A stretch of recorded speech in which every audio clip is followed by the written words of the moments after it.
حبیب صاحب، election commission نے جو فارم 45 اپلوڈ کیے ہیں اس میں بھی بڑے حیران کن اور نئے نئے انکشافات سامنے آ رہے ہیں، اور اس کے ساتھ ساتھ جو پلڈیٹ نے عام انتخابات کے حوالے سے جائزہ رپورٹ جاری کی ہے اس میں انہوں نے فارم 45 اور 47 کے نتائج میں جو بڑے پیمانے پر فرق سامنے آ رہا ہے اسے حصہ بنایا ہے۔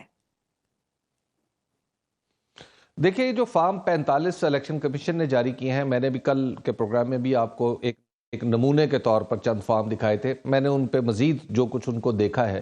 اور کمپیریزن کیا ہے، وہ فارمز جو مجھے کسی اور جماعت نے دیے، مثال کے طور پر کچھ فارمز جو تھے وہ میں نے ٹی ایل پی سے حاصل کیے، کچھ میں نے جماعت اسلامی سے حاصل کیے ان کے امیدواروں سے، کچھ میں نے پی ٹی آئی سے حاصل کیے۔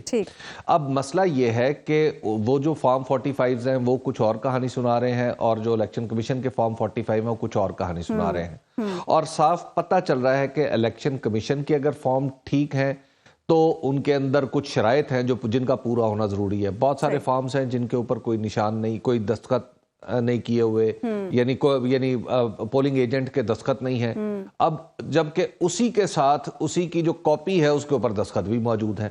تو بعض جگہ لکھائی جو ہے وہ ایسے لگ رہا ہے کہ 4 5 10 پولنگ سٹیشن پہ ایک ہی آدمی بیٹھا ہوا وہ فارم بنا رہا تھا، یعنی کچھ ٹیمپرنگ ہمیں نظر آ رہی ہے۔ تو جی ٹیمپرنگ کچھ، اب دیکھیے یہ کہنا بڑا مشکل ہے کہ وہ ٹیمپرڈ ہیں یا وہ ٹیمپرڈ ہیں، یہ تو ظاہر ہے فیصلہ ہونا ہے، لیکن مسئلہ یہ ہے کہ ایک طرف جو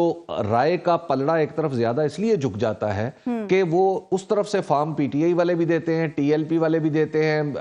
جماعت اسلامی والے بھی دیتے ہیں، اور بھی کئی آزاد کینڈیڈیٹ ہیں وہ بھی دیتے ہیں۔ جب ایک ہی پولنگ سٹیشن سے 4 لوگوں کو ایک فارم دیا گیا ہے اور اس پولنگ سٹیشن پہ الیکشن کمیشن کا جاری کردہ فارم کچھ اور ہے، تو پھر ظاہر ہے شکوک و شبہات کا ایک طوفان ہے جو اٹھے گا، اور یہ فارم 45 اور 47 کا فرق نکالے بغیر میں آپ کو بتا رہا ہوں آپ کے سسٹم میں چین نہیں پڑنے والا۔ اور جو پلڈیٹ نے جائزہ رپورٹ جاری کی ہے، پلڈیٹ کا جو معاملہ ہے،